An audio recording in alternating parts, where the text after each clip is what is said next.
Hello guys! Ngayon tuturuan ko kayo kung paano mag-restore ng mga deleted posts sa Facebook.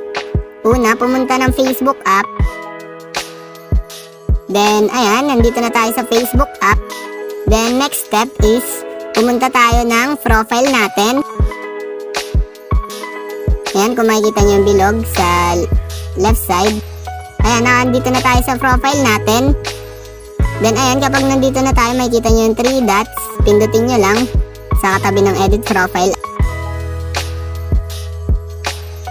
Ayan, then nandito na tayo sa profile settings.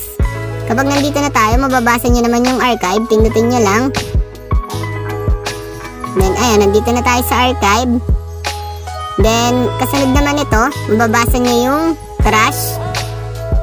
Pindutin lang natin yung trash. Ayan. Then, ito yung ating deleted na post. Then, pindutin nyo lang